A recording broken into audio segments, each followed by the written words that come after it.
quiet seaside town, an evil laid to rest centuries ago, has risen. An abandoned fortress deep in the swamp holds a secret that could save the village or destroy it. Now, a band of adventurers sets out to dig up the wounds of the past and bring the light of day to the roots of ruin. This is Tabletop Gold.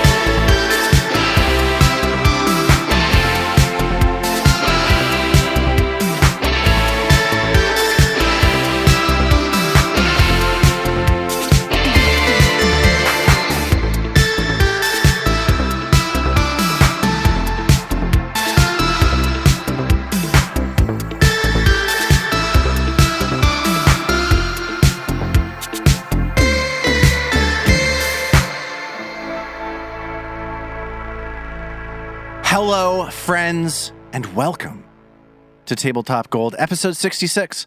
My name is Lars Casteen. I'll be your host for the podcast that you're enjoying. You're probably stepping in your car and plugging your phone or whatever it is into your car, or maybe you're stepping on the subway and you got it going in your headphones. Maybe you're at the gym, getting a pump in. Getting ready to do push-ups every time Trill does some inspire courage. Well, this isn't the episode for push-ups, my friends. Do we need to invent a Tabletop Gold drinking game? Perhaps. That's definitely something that people should write in with. I would like to know. I would like that as that well. might be irresponsible. Please send us the rules for the drinking game before participating in the drinking game. Here's the drinking game. Every time you do a push-up, drink. Every time you drink, do a push-up. Simple. Oh no, that's like gray goo. That's like it's just gonna start self-replicating. I'll make our listeners a deal. If they can come up with a decent set of rules for a Tabletop Gold drinking game, and along with that they leave us a review, then in return, I will unearth rules that I made in college for a Law & Order SVU drinking game, which, guys, is way better than you'd think it would be. I'm here for it. I'm very excited to learn more about that. That show is more formulaic than this one. Yes. Well, in some ways. But yes. We are literally following rules Yeah. for what to do. Although we're not So were following they. the rules that Lars has created for how we introduce ourselves at the opening of the show. We aren't. Oh, We no, aren't. we sure No one are. knows I just who haven't we done are. it yet. Okay, let's make sure everybody knows who you are. David, the Tin Man Chernicoff is here. Present. Good that place to you. Good that place. Wait, what? Zoe Chernicoff is here. Hello. Good Arnett that time. Humphreys is here. Good evening. And Robin Lange is here. Yeah, I guess I'm Robin Lange this week. Good that time. Good that time. Good that place. Good anytime, good any place. There's something I want to talk about before we get into the game. This is something that I have been thinking about for a long time. And I hope I can tell this story in a way that makes sense. You can. Uh-oh. If you've seen our videos that we put up, like we put up a clip every week of fun moments from each show that you can see us all on camera and that kind of thing. You can find it on our social media. You'll notice that I am always wearing a hat with the symbol of the New York Yankees on it. The reason that I'm doing that is that at the beginning of COVID, suddenly I was doing Zoom calls after having never used a web camera ever. And one of my identifying features is that I have an enormous forehead. It's like been sort of the calling card. That's the LC special. That's the LCS, the latter date. Nope, that's not the same abbreviation. But Letter K, Saints. I liked the You like the impetus, try? though. Yeah, I was there for it. Yep. So I have this enormous forehead, and just the feeling of going on Zoom and having this forehead blasted back in my face at a different angle from the angle that I subconsciously set up when I look in the mirror to like make my forehead the correct proportion of what I believe it is on my head. Tell me the moment this stops making sense. No, I'm following. Very much. I gotta get a baseball. I was like, I gotta get a baseball cap. Like, I just gotta get something I can put on my head, so I'm not looking at this like, because my forehead is really big. Like I have this like forward kind of like lump at the top of it. Like it doesn't just go back. Like it kind of Call it your bulges. brain, right? Yeah. A lot of people have at times tried to make me believe that it is a brain issue, not a skull issue, and I appreciate them every time they try to do that. I mean, phrenology confirms this, right? Thank you. The sweet science Phrenology confirms everything, right? That's how it That's right. works. Yes. It mainly confirms racism, guys. Yeah, that is the downside of phrenology. Lars is Swedish. I think we're in the clear. Oh, it has some truly hateful Isn't that how that things to works? say about the Swedes. I remember watching Deadwood, and there are Swedish kids in there, and they call them towheads. That's like a thing that they call, or they call them towheads or thumbheads or something. Toe-headed. If you're very Toe blonde, heads. anyone who's like a white blonde kid is called toe-headed. Oh, I just Yeah. assumed that their heads looked like toes, like they had that sort of like forehead ridge. You did rounded not say this up that's into a slur. actually, that is actually a line from Full House. Oh, really? Joey says that in Full House. When I was a kid, they used to call me a toe-headed because my head looked like a toe. And the girl's like, no, they call all blonde kids toe-headed. That just means that you're blonde as a kid. Well, I wish I had seen that episode. yeah. It would have saved me. It would have saved me years of heartache. Instead, I shut Deadwood off, like angrily. I'm just like, this show. People don't understand how hurtful this show is. So I got this. So I was like, okay, I got to get a baseball hat. And there are two baseball teams in New York. There's the New York Yankees and there's the New York Mets. So I chose randomly. I was like, which one of these baseball teams is more famous? The New York Yankees seem like Sure. they're the most famous baseball team. I can't go wrong getting a New York Yankees baseball hat. So now I live, and it turns out, I mean, I didn't know this at the time. I live deep in Mets territory, Yes. Right. Yes, you do. and it has come to my attention that the New York Mets are doing very well in baseball right now. They have a very Were you good gonna baseball say team. in the baseball for a second? In the baseball. In the They're playing baseball. great. They're doing the baseball really, really well. They're always in there somewhere. And I have like anonymously worn this New York Yankees hat around my neighborhood because I figure if I don't want people on Zoom seeing my forehead, I kind of don't want people in real life Sure. seeing it either. Sure. And since the Mets have started doing well, I have gotten so many comments. People like just come to me off the street and confront me about like one person literally said to me, "Bet you wish you'd bought a Mets hat instead, don't you?" And I was like, Only in New York, man. Only so you wouldn't ask me that question. Yeah. I sure do now. yeah. And this was like as I was walking my dog, I was about to step inside and I was in a weird frame of mind. So I said to them, well, at the beginning of the pandemic, I was doing a lot of Zoom calls. Wait, did you say to them verbatim what you're saying to Yeah, us right basically. now? Basically, yeah. One of those like Norm Macdonald Is this a I story of love how it. you got punched? It's a story of how like I'm getting heckled by people for beliefs that I don't really have. I don't care about the New York Yankees. I don't like the main advantage that I see to the New York Yankees or the New York Mets is that they make this item that you can cover your head with. Sure. Like that's my main. That's how most fans feel, as I understand it. Yeah. Is that I mean, right? Well, yeah. I stumbled into that. I feel like you should know, and I don't, this is just sort of a public service announcement at this point, that it's very common for the wearing of the hat to connote a kind of interest in concern about right. give a shit over. I hear you. I It's hear you. relatively rare to have a kind of agnostic Right. sports I hear you. attire. But here's the commitment. thing. I was like, I knew I wanted to get a baseball cap, but I had the choice between wearing a baseball cap with something specific to me on it that would have been strange to have an been endorsement. Yeah. featured on a baseball cap. Like either I'm getting I'm not going to get a Pathfinder 2nd edition baseball cap because I just feel like that's not the correct sort Unless of like they send venue. it to you for free. Well, then now we're talking about Paizo, a get on completely it. different Yeah. situation. And David, you're absolutely correct. I do not blame them for believing that I'm a Yankee fan. Right. The thing that I blame them for is talking to me while I'm out walking my dog. Yeah.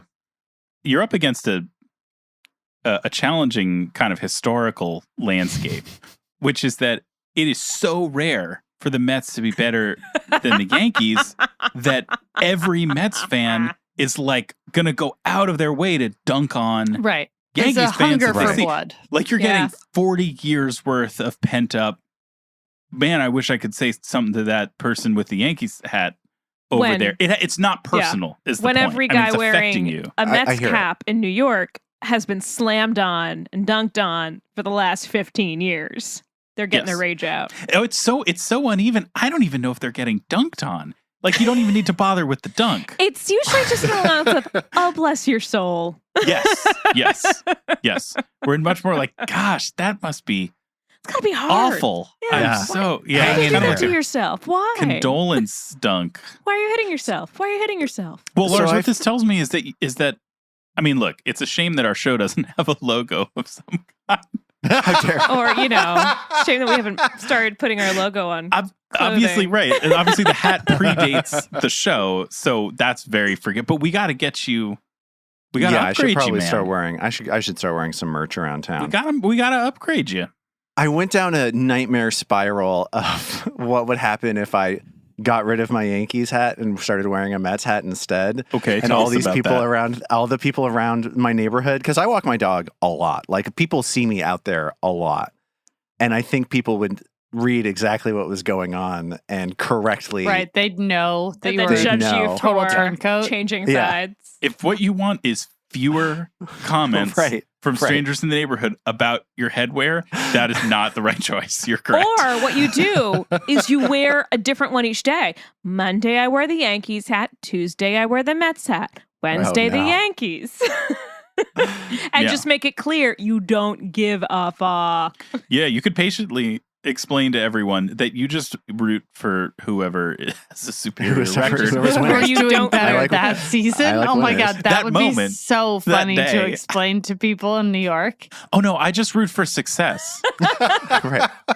The thing that bums me out most about it is that these people think they're being funny, and generally speaking, they're correct. And it's really bumming me out. Funny how, for them. I get that. how hilariously I'm getting owned every day as I go out and walk my dog. Right. And like having people say hilarious things that are kind of disruptive to something you're trying to do and irritating to you. That's why you host this show. That's exactly why I host the show. Well, friends, let's move on. Let's get into our game. Before we do that, I want to take a moment to thank everyone who's left a review of Tabletop Gold at their podcast app of choice, including this review, the rarest of all Pokemon, a review left at Podbean. Ooh. So kudos to Nya Grill, Yeah. who let us know that they love to listen to us from their phone in the ocean. Really seems like I am continuing to not live that. Yeah, Down. Grill, friend on the Discord. Yes. Yes. Discord Thank you. friend, Nya Thank Grill. you. Thank you very much for that review. Thank you for the Podbean boost. Okay, let's get into it. Let's play our game. Yeah.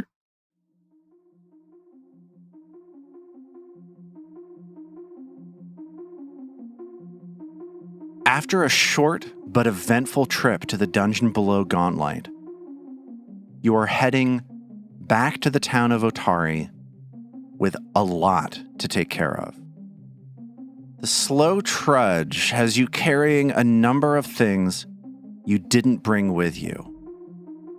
The remains of town namesake Otari Ilvashti, a wolf, and Jal Mesmin, a werewolf whose murder spree 30 years ago demands answers from more than one person back in town. But as you start the laborious walk back home, the strange blue light of Gauntlet is fluctuating wildly once more. And for the first time, in broad daylight. So, listener, if you're like, wow, Lars did a great job reading that, thank you. I feel like I did a great job too. The effort, I hope you understand, was even more impressive given the idiotic dance that everybody else on the Zoom call decided to do to this background music But isn't that I it put nice on. to know you have the video clip knocked out now? Yeah. I do. Thank you so It much. just selects itself. Dance party. It's just right there. Perfect. Thank you. Thank you guys for always thinking of the thing that I love most about the four of you is just how professional you are. That's you right. know? Yeah. Just Yeah. getting that Cheers. social clip knocked out. A Thank high you. caliber of performance. Or nothing if not Thank you. professional. You're so welcome, dude. Also, don't you feel good about your own focus capabilities at this point? Like, I actually thought you didn't notice us. Yeah. Oh, no, I fully noticed you. Trust me, I knew everything that was going on. All of it. All of it. And I'm incredibly disappointed with you. Aw. oh, that's worse than being mad. God, Dad. I'm both mad and disappointed. Oh. Oh, that's the trifecta. worst. Yeah, that is. Okay, that so- is rough. So here's the deal. It's around noon on Sunday, the 25th of Gosrin. It is a cloudy and windy day. And I'm going to just start this off by throwing to you, given that situation, given the fact that you were headed back to town, what's going on? What are you tackling? What's the agenda here? Oh, well, we have two different options, right? Because we have both John Mesmin and we have his wolf. Trill is riding his wolf at the moment. Trill's in a very furry nest on the wolf's back. And we had talked about letting the wolf go into the woods before bringing Jal to the druid stone ring, right? Yes. I think without question, things will be more straightforward in town if we are not also hauling a wolf around. That seems like the right first move. Seems reasonable, yeah. Maybe But we he's could so give fluffy. Yeah, that's true. That adorable Trill/wolf-sized bridle that we fashioned. Will we ever get another use from it? Yeah. That's some fan art that we need. Yeah, there we go. But maybe we like give it some food, give it one more meal and set it on its way, kind of thing. Yeah. Trill gives him a scratch between the ears. Hey, Mac, do you have another piece of jerky? Jerky for this good boy. For this good boy here. You're such a good boy. Yeah, of course. He can have the rest. And Mag reaches into her pouch and pulls out a half dozen remaining pieces of jerky and tosses them on the ground to the wolf. The wolf looks at you tentatively, sniffing at the jerky. You don't get the impression that there's any real remaining connection between Mesmin and the wolf. Mesmin is, of course, unconscious as you're moving him back through the woods towards town. So whatever connection is that they had, the moment that Mesmin is no longer the alpha, the wolf does not care. And Mag turns to Norman. Norman, could you give it some indication that it's free, that all is forgiven? Norman sort of cocks his head at Mag, kind of gets down, not on all fours, but like hunkers down and makes eye contact with the wolf. But he sort of looks at it and just kind of like nods off into the woods. Well, yeah, be free. Don't go back in that dungeon unless you need to. And then he sort of like sits there uncomfortably, hoping the wolf will run off and appear to have done his bidding. The wolf shares, I think, a very short moment with first Norman and then Trill, gobbling the food down, throwing its head back, and swallowing these chunks of meat. And then it, without any further delay, runs off into the woods. At which point I feel like Norman theatrically howls, basically to no real purpose, but so as to appear to have...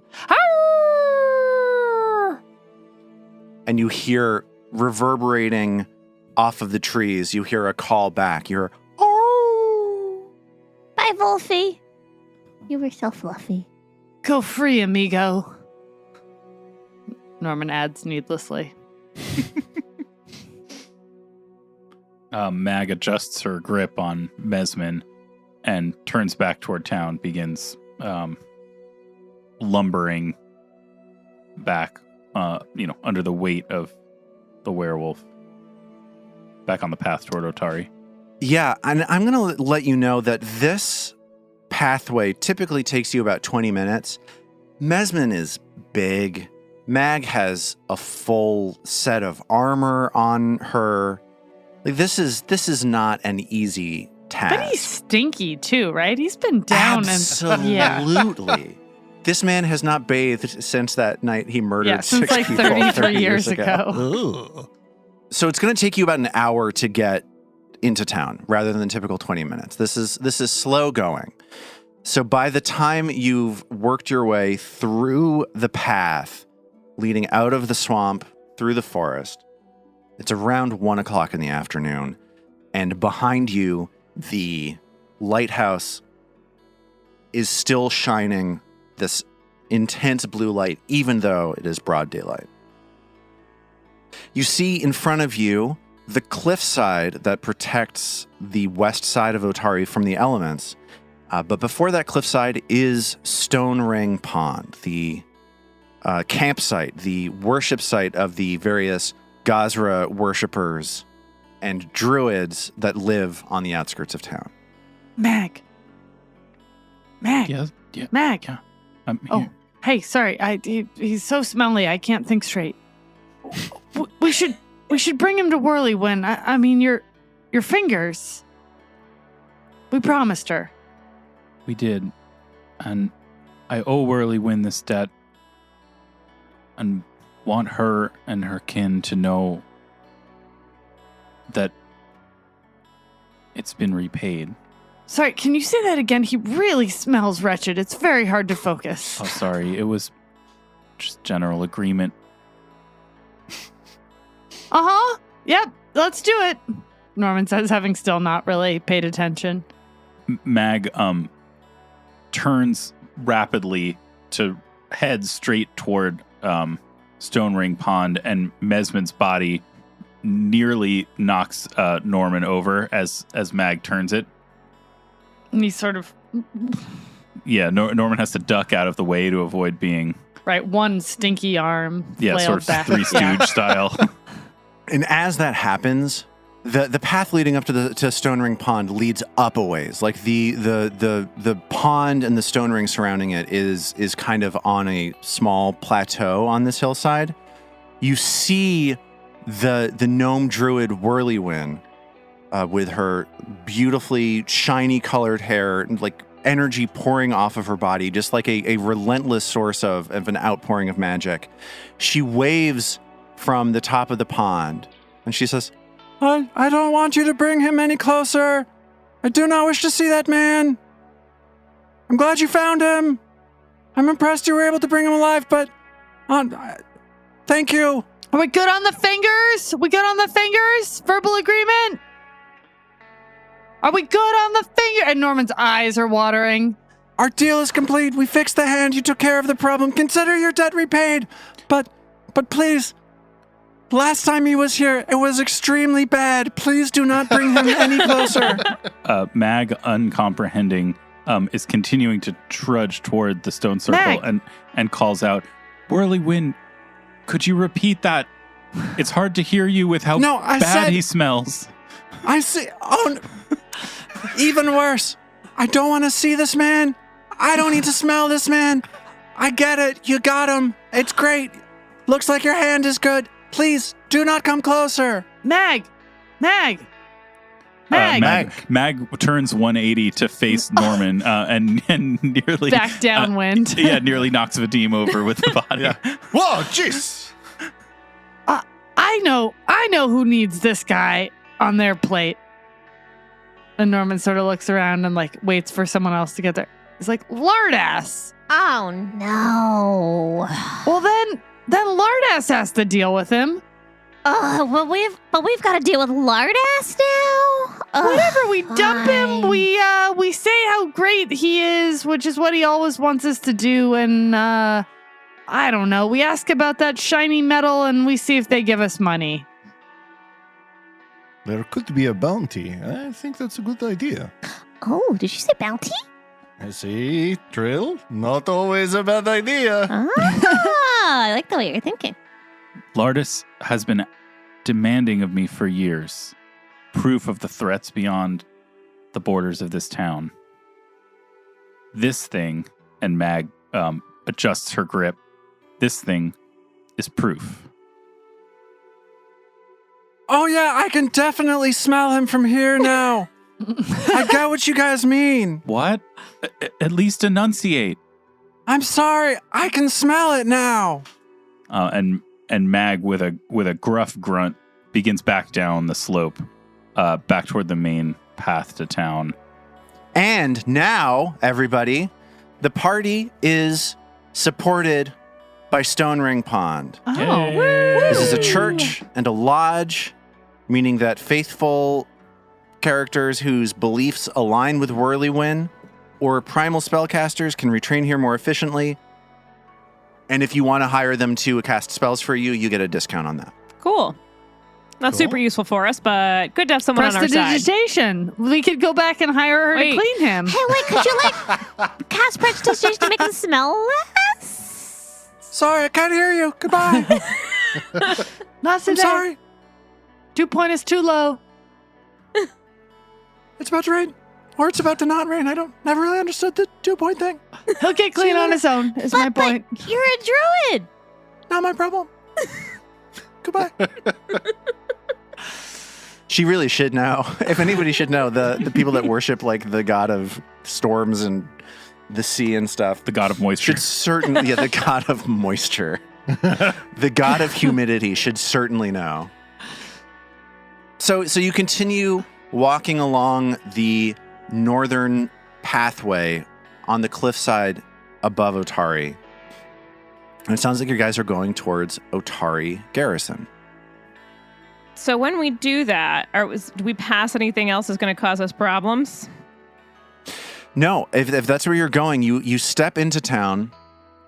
It's right around, like I said, it's around 1:10 in the afternoon right now. Oh my gosh, everyone's going to see us carrying this guy. Absolutely. And I think that as people see you bringing him into town, young people don't give you a second notice. This area is filled with adventurers bringing people in, capturing, collecting on bounties, all kinds of stuff. You know, we're sort of out on the edges of civilization. But for the older people in town who see you, they know Mesmin. And you see, like, you walk by a farmer who is on his way to Galentine deliveries to order some new feed. And you see him just like drop this rake that he's holding on the ground, and it clatters onto the ground as his mouth falls open, and you see him mouth silently, Mesmin, in disbelief. Because remember, most people believe that this guy was pushed off of a cliff by the town guard 30 years ago. Cheryl's trying to amp herself up to deal with Lardass. She's walking with her chin held high up at the front of the group and kind of with a big step and trying to be this, taking up a lot of space, even with her small little frame right at the front of the party as they make their way towards the garrison. And I imagine Norman's right there beside her. Is that downwind or upwind? I think the smell's behind us. Yeah, then yeah. It's a southwesterly wind. Yeah, so he's with her. Yeah. No, I feel like Norman should probably be towards the front because Norman's got the best relationship with the garrison. That's true. And I think that the two of you probably command slightly less respect from the townspeople, like this roving kind of musician. And weird outsider dude.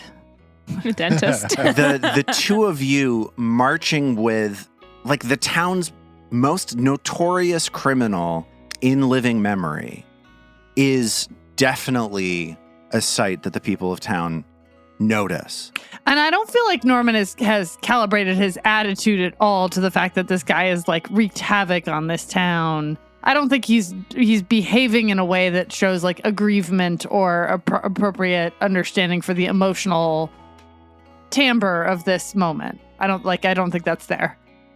And I think that you kind of get away with it because the people who know who this guy is, like people are looking towards Norman and Trill and like shooting approving nods. Yeah. Yeah, look what we did. And I think that the attitude that you're taking on, Zoe, the attitude that Norman is taking on, I think is infectious. All right. So your procession continues all the way up to Otari Garrison. And the first thing that you notice as you approach is that Lardis Longsaddle is there standing on his feet and looking very sad. He sees you walk up, and he about falls over when he sees who it is that you have in your custody.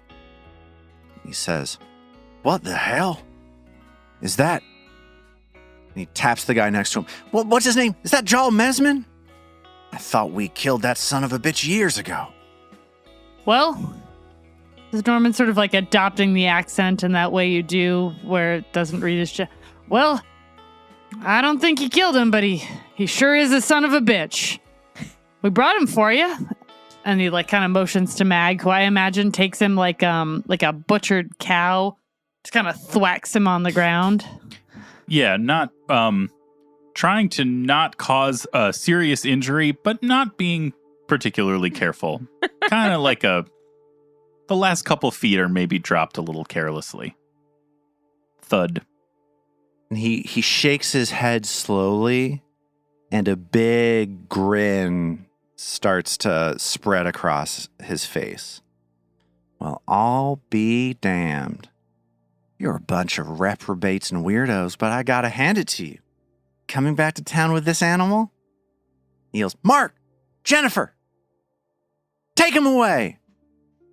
And you see Mark and Jennifer run up and start to wrangle with this sack of potatoes, this unconscious body on the dusty ground in front of you. And Hey, Mark! Oh, hi, Mark. Oh, hi. He says before twisting his face away in pain as the smell of this guy overwhelms him. Hi. Hey guys. I still got my sword named after you. Remember when you kissed it? Yeah, I remember. Go get him, Mark. Thank you. Nice to meet you, Jennifer. She looks at Mark. She says, Are we going to do this?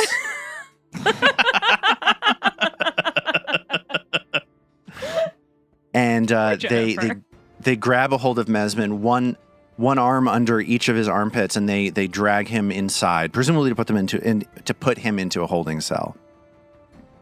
And Lardis spits on the ground. Well, I suppose we'll hold on to him for a bit and figure out what to do with him. We'll probably wind up shipping him off to Absalom and letting the big city boys over there take care of him.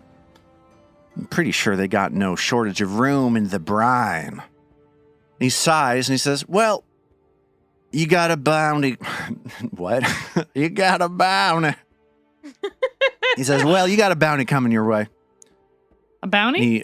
Bounty. Yeah, absolutely. Absolutely. And Mark has now come back out of the garrison. He says, hey, get him, what's the bounty for a guy like this? 50 gold pieces? No, Norman says. I think tradition dictates it much higher than that. Tradition? What do you know about tradition? Tell you what, I'm in a bad mood today. A lot of bad things have been happening to me. I'm not interested in negotiating with you. It's going to be 50 gold pieces. Yeah, that's what it says in the goddamn book for this adventure is that it's 50 pieces. There's no interest over the 35 years he's been missing, or I'm just spitballing out loud. No, 50 sounds good. 50 sounds good, says Norman. It was actually it's a great investment. It started at 1.5 gold pieces, and it has that's the great 50. interest. You're catching up with it right at the top of the market. Absolutely. Yeah. Oh, thank you. Mag pulls out of a pouch toward the back of her belt. She pulls a big wad of crumpled up receipts, and she says, "So, do we do reimbursements for expenses as well? Or should I just get rid of these?" I think we can give those to Jessica, right? Yeah.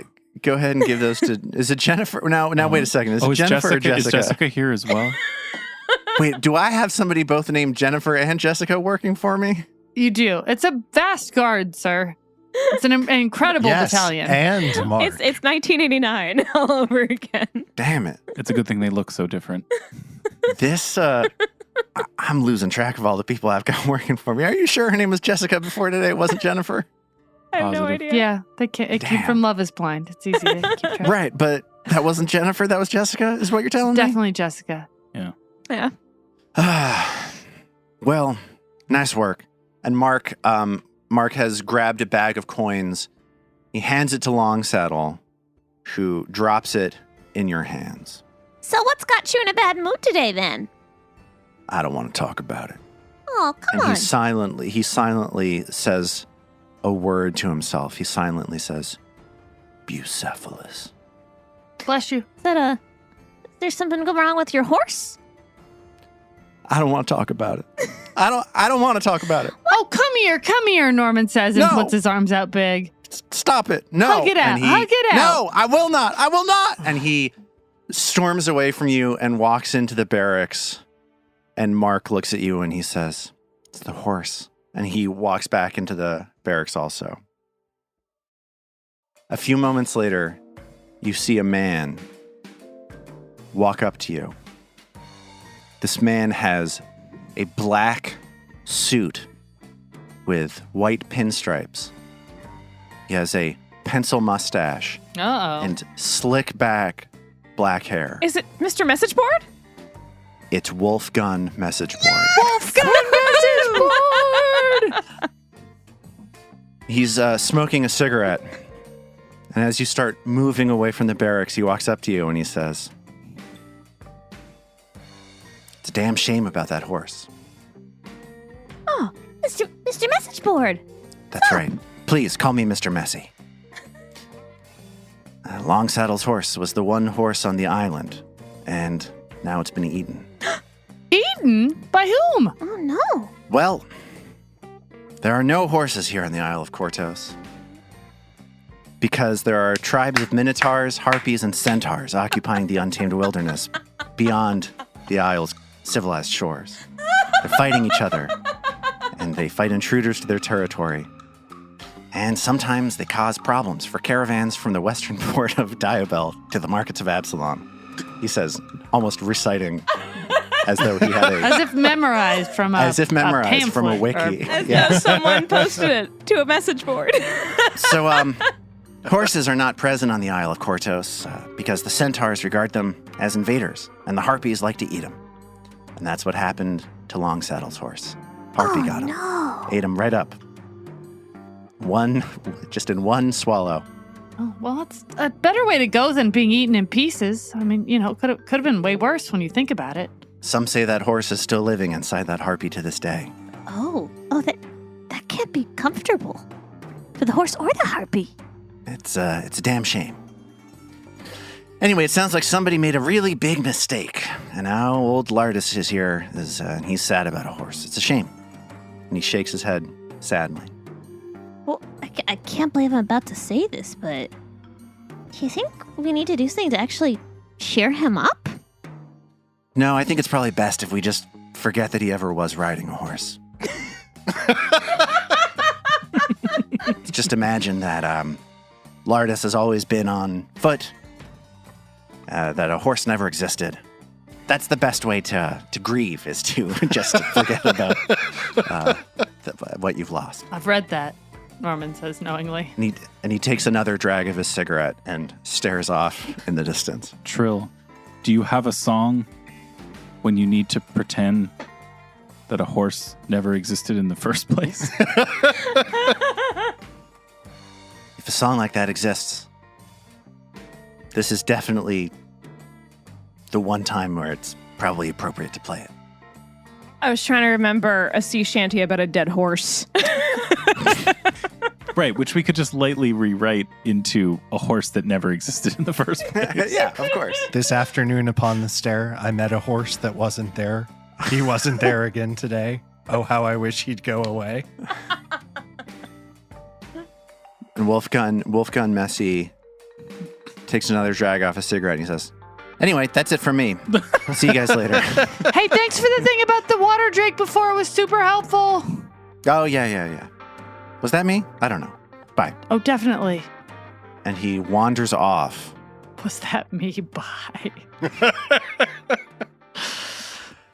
So, you guys are standing here. The crowd dies down over the next 10 minutes or so. It's around 1:30 in the afternoon now. with Mesmin now in custody, what would you like to do next? As long as we're doing body disposal, I think Vadim might suggest we drop off the remains of Otari at the Dawnflower Cemetery. Makes sense. I mean, this seems like a huge effing deal that we've got the remains of Otari here. Yeah, they're going to want to memorialize. Would we even want to go to the mayor with this before we go to the Dawnflower? Is exactly what. Yeah, that's exactly right. I mean, Mag would absolutely want it on the record, want it known that they had found Otari. I also think Norman would be super skittish about going to the cemetery with the light that full. I mean, like, I don't know. So, yeah, I think that is like, oh, God, are we going to have to kill Haplo again? I think we would follow Mag's instincts on this, since Mag is Agreed. the Otarian. I feel like Mag would know the bureaucracy. Local. Yeah, Yes. totally. Agreed. So Mag, from outside the garrison, pauses a moment. Give me just a moment first. And she turns back around and walks back into the garrison, where she seeks out Lardus Longsaddle one more time. And Longsaddle is looking sad. He looks up and sees Mag and he says, well, if it isn't Magdaruna, Lacewing Skull Crusher. I got it right that time, didn't I? Good of you to remember the name. What's going on? You looking to shake me down for some more money? What's going on? When I was here under your command, and when I asked you for the time and for the manpower to seek out the threats in the wilderness north of this town, you dismissed me for want of proof. Today I brought you proof. Well, listen. He looks up at you, right? Like you're bigger than he is. So he looks up at you and he says, well, now, what exactly did you bring me proof of? I don't remember you telling me that you'd seen a werewolf out there. I don't remember you telling me that Jal Mesmin was still alive. You were going on about something completely different when you were working for me. I just don't understand what it is that you're saying you were right about. You're right now. You found him now. Listen, leadership comes in a lot of different flavors, a lot of different colors. If I hadn't belittled you when you were a member of the town guard, would you have found your way to where you are now, where you're excelling, where you're bringing in people like that Jal Mesmin, which again, I'm deeply appreciative of. And appreciation's an interesting thing because you're only where you are now because of the leadership that I showed you when you were working here at the town guard. So I think what you mean to say to me is thank you. Norman, who is like tired, I think also feeling a little feisty and like confused. So in my mind, Mag has been face to face with him and Norman has been sort of in the background pacing or bored or trying to steal things from someone or whatever. Just trying to steal things. Just whatever. Low grade conning. At the garrison. As this has gone on, Norman sort of gets a gleam in his eyes and holds, like he's behind his shoulder. I like to think he can't see. There are no other guards around, right? It's just this guy? We're in the garrison. There are. But like no one's like in the circle of chatting about this. Mag was not even aware anyone had followed her inside. So, yeah, I think this is like Mag believes this is a one-on-one conversation. Yep. Right. So Norman has sort of like overheard this, perhaps with his keen sense of hearing, and is like behind and goes like this to Mag, and then he points at her and he's like, "You tell him how good you've done at finding the evil there," which I assume doesn't totally communicate to Mag, but he like wants Mag to hype up her own role in this, like to speak up for herself.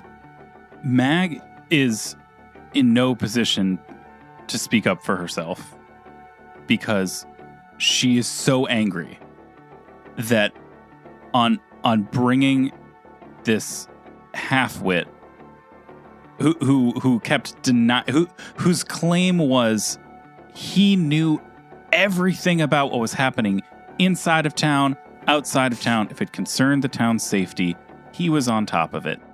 And she has just brought him proof that for, 30 years?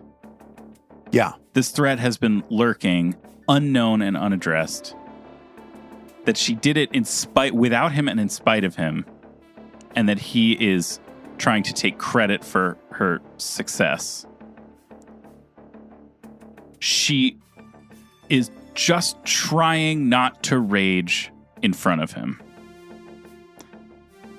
And so as Norman makes this suggestion, Mag, her druidically repaired hand beginning to pulse the threatening red of her rage, turns sharply on her heel, walks back to the door of the garrison, grabs the doorknob so hard that she crushes it in her hand, and stalks out onto the street. As Mag has left, Norman overhears Longsaddle turning to some of the other guards in the garrison. He says, "That girl is the strongest person I ever saw. Everything she knows, I taught her. I'm so proud of that girl." As the door shuts behind Mag. And Norman sort of narrows his eyes at this guy and skitters off into the distance, vowing to himself that he's going to teach this guy a lesson at some point. And you're all outside once more. I think as Mag comes out, Vadim would just look over from his conversation with Trill and just be like, Meg, is everything okay? After a few deep breaths, Mag says, "I will be when we show the mayor what it is we've found." Well, no time like the present then. And if you were to look up, you'd see that the mayor's manor is perched above the cliff right behind Otari Garrison. If you work your way there, you see the Giant's Wheel, the large lumber mill that is the economic heart of Otari. It's silent right now. Work typically gets done in the morning. And right next to that, you see a beautifully kept up wooden fence. And behind that, the largest private residence in Otari, Menhemez Manor. Oh, we've never been here before. I feel kind of, I don't know, like I should have taken a bath or something before we go in here. No, this guy doesn't deserve our best selves. I've been here before. Oh, yeah? It's nothing special. No more or less worthy than its inhabitants. You seem like the kind of people who might have valuables. No comment. Just I be got you, Meg. discreet, Norman. You know, we don't want to get run out of town. Norman waggles his eyebrows. I've done all I can do, but he says to himself. That's it. I washed my hands. My duty as a paladin is complete. Yep. My hands are tied, not Norman's. Pharasma, take the wheel. The bones may land in a spiral, but the coins land in Norman's pouch. Blink, blink. Well, Mag, she strides up the steps, and let's say she pulls the bell pull. The door opens, and you're greeted by a woman whom Mag recognizes as Emnala Menhemez. I don't think Mag has ever had any issues with Emnala. She's a very nice woman. She's very polite. She's wearing a green dress with a lacy collar. And she says, "Hello, how may I help you?" And And she sees that it's the four of you, and she says, "Oh, you're the four adventurers that Osef sent to stop the lighthouse from doing what it did again." And she turns her head to the left and sees the lighthouse crackling with energy in the distance. She says, "No luck yet, huh?" And she smiles politely at you. Some good fortune, ma'am. We found things that are, at least first, best for your husband's eyes. Oh, yes, of course. Please come inside. The front room of the house it's a big parlor. It's very clean. It's an overcast day today. It's a windy day, but there is light sort of coming in, crepuscular rays kind of coming in from the various windows around the room. And you see that this front parlor room contains the various Menhemez children. They're doing schoolwork. It's a Sunday, after all. So there's no school today, but they're getting ahead on their studies. You've heard Mayor Menhemez talk about his oldest daughter, Doriana, before. And she's sitting there in a window, reading a textbook and taking notes diligently. And you also see the rest of the Menhemez children. He mentioned them during his eulogy for Haplo. Oliver, Bendrick, Janice, and Bartolomeo. We were remembered. You didn't need to. That was good of you to come up with the names before we asked. I knew that you were going to try to pin me down. The listeners needed the refresh there. And I mean, you obviously have the middle names ready too. Jennifer is all of the middle names. Yeah, well, right. It's a family name. Jennifer with a U, not an E. Jennifer. Jennifer. Well, that settles that. We were all wondering what Bartolomeo J. Menhemez, what the J stood for. Yeah. Same thing that the rest of the J's stand for. Yeah. Hennifer. Osef Menhemez, Mayor Menhemez is here as well. And he walks up to you and he speaks to you very quietly to welcome you into his house. He sort of whispers at you. He says, "Look at them. The younger generation. They teach me every day what it is to be a father. They're the future. Doriana especially, my eldest. She humbles me every day." Mag's braid glows ever so faintly red. And she says, "Mr. Mayor, our business is best kept away from the ears of children. Is there somewhere more appropriate we could speak?" Well, of course. Why don't we take a step outside?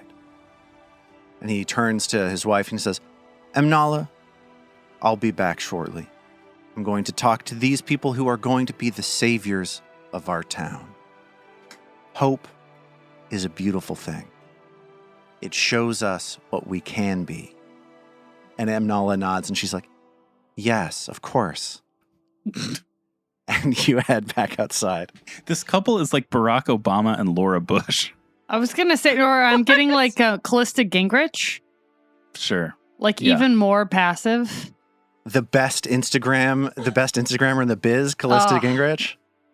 The single best Instagram account. Name a better one. You can't. I can't. I guess I need to go start following Callista Gingrich. You gotta follow Callista. God. There's an amazing news. I think it's BuzzFeed. It feels like it would be BuzzFeed, where they did a like compile over time of all of her photos of her and Newt, which are like weirdly the same over and over. Like they're always wearing the same colors. I'll find it. We can put it in like the episode links. We don't. Why need is this the second time today I've heard about Newt Gingrich in my life? Like when I haven't heard about him for months. He's back, baby. I'm mad about it. I have nothing good to say. Okay, so you step out outside into the resplendent yard of Menhemez Manor, and he says, "I'm interested to hear what it is that you want to tell me, given that it seems as though there's activity at the lighthouse. What news do you bring?" "We bring you this." And she gently begins to unroll the bedroll, revealing the remains within. he catches his breath in his throat for a moment, and he just says, "Why is it that you brought this to me today?" These are no ordinary remains. This is what's left of Otari Ilvashti. What? What? I'm. No. That you must be mistaken, because Otari Ilvashti was vaporized by a fireball. There wouldn't be this must be a different skeleton. Nope. Not so. Not according to Otari's ghost. Or according to Pharasma, who led me here. And his mouth falls open and his eyes open wide, and he says, "Erastil be praised. If what you're saying is true, the things that you're seeing are things that nobody here has seen before." I mean, yeah, you're pretty much right. At least no one's seen them in about 500 years.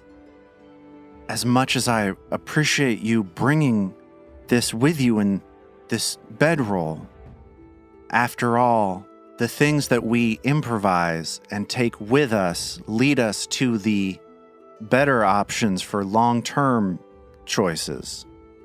He nods. With great wisdom.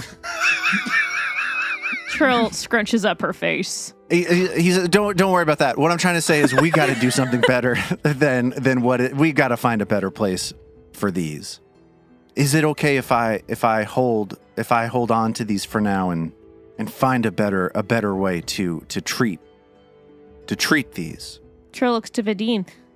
Says, "Well, we thought he should be honored and buried pretty immediately. Vadim, you are the follower of Pharasma." Well, that would be the tradition, but if the mayor has a greater tribute planned, I suppose I'm not opposed to that. It can be a moment of inspiration. We can give hope to the younger people by showing them the true sacrifice that Otari made to found our beautiful home. Some pageantry is what I'm suggesting. I think that's fine, although I do wonder his spirit was disquieted by the fact that it was not Belcora who cast the fireball, but the wizard Zarmovdian. I would not want to introduce any dishonesty into the proceedings. He looks at you and says, What did you say? The wizard Zarmovdian was the one who cast the fireball that killed Otari. Or wounded him, did not kill him.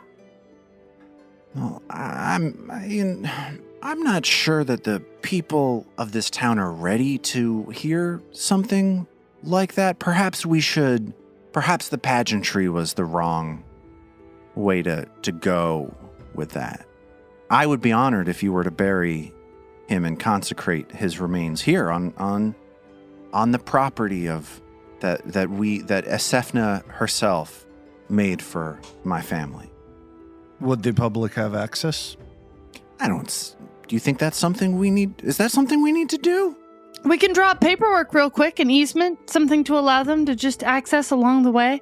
For a low price of, I don't know, let's call it 100 gold a year. We'll provide you all the support you need. Well, I mean, the town was named after him. He's the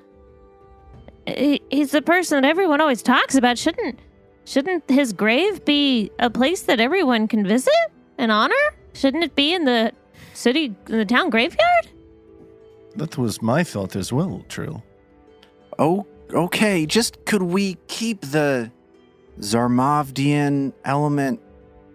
Do we need to can we kind of fold that under like a sacred taquito, perhaps?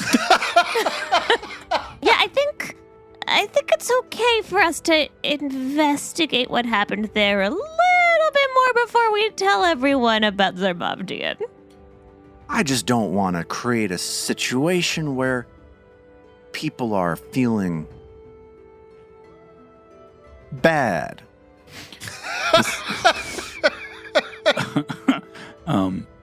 This town has been kept from the truth about its icon for this long. Perhaps the full truth can wait a short while longer. Norman sort of mumbles to himself, like, well, I mean, they did pull him underground with tentacles. I'm not sure we really do know the situation. Like, what the fuck is going on there? What's that now? Nothing at all.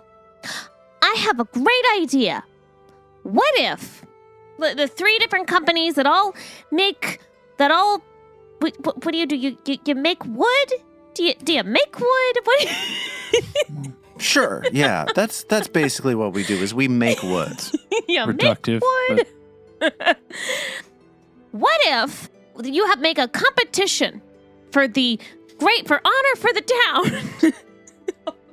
Yes, says And- Norman, having no idea what's happening, but liking You. the sort of thrust of it. An And honor for the competition. Between you and the Inkelholtzes and the Turtles, and you try and come up with the greatest, most wonderful, big monument to Otari. And each of you come up with a great design, and whoever wins the competition will be the best wood makers in town. And then you guys will know who is the best. There'll be prizes. Norman The adds prize is in. they get to make it, and they get the honor of building Otari's monument. Well, what you're saying makes a certain amount of sense.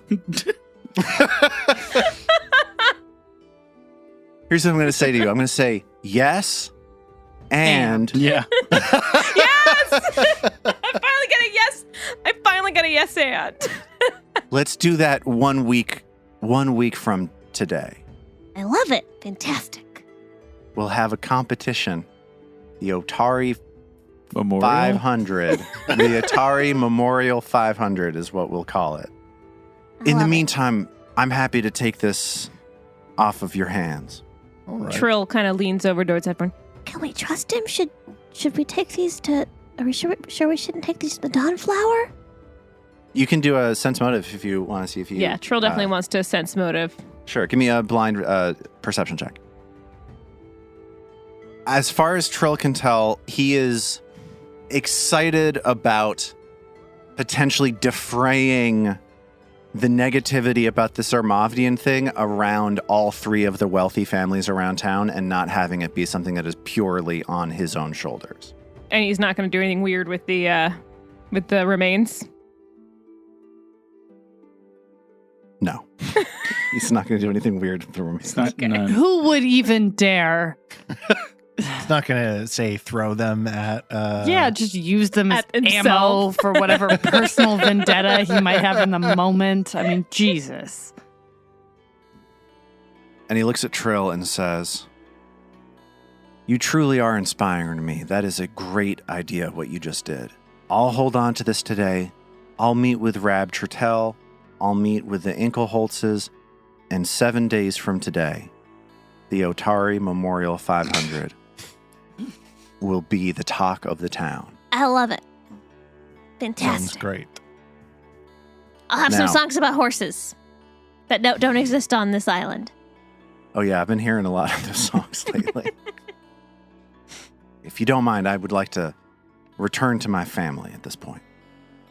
The children. That's right. And my wife, too. Right, of course. Both. Anyway, gotta go. And he slams the door behind him. That was abrupt. It is just around 2 o'clock in the afternoon. And what are you going to do as you see the totality of Otari in front of you on the other side of this cliff? Trill looks at Mag. And shrugs as well. There's really only one thing left that we need to deal with today. And Mag whispers Mag. under her breath, Keelano. And she withdraws Isla Lathanar's necklace, holds it gingerly in her palm where it catches some of the early afternoon sun and glitters. in her palm. Why do you think he kept it all this time? Do you think... Was it just because it was from someone he killed, or do you think he cared for her? I don't have a sense. I didn't, however, get a particularly positive impression of the man. Oh, he seemed fairly despicable, trying to pawn off responsibility for his rampage upon the druids. Disgusting. So you walk across town towards the Otari market. And just to refresh your memory, Mag has been here once, and she got a very nasty reception from Keelano because Keelano saw her repaired hand. And it triggered a lot of the biases that he held towards her. And this market is an open air market, and it's a busy time of day. People who are working at the lumber mill are off. They're buying things. It's relatively busy, and there is a crowd that has collected because word has spread around about Jal Mesmin. And as you push through the crowd, you see Keelano Lathanar. He is huge. He is a very large man. He sees Mag walk forward. How is Mag holding this necklace? In her palm, but not, I don't think it would be visible. And Lathanar takes on a stormy look as he sees Mag and pushes past the people that have gathered who are telling him about what's happened. He sees Mag. He approaches her. He reaches down and grabs her hand. I guess seeing the necklace then. Sure. And he looks down. He looks Mag straight in the face. And he says, "Thank you." And we'll pick up from there next time.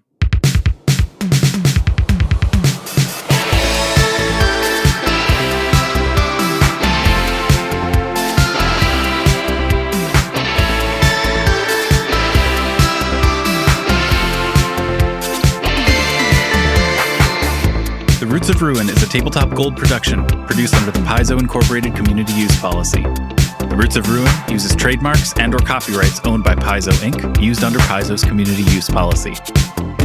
We are expressly prohibited from charging you to use or access this content. Paizo does not recognize, endorse, or sponsor this project in any way.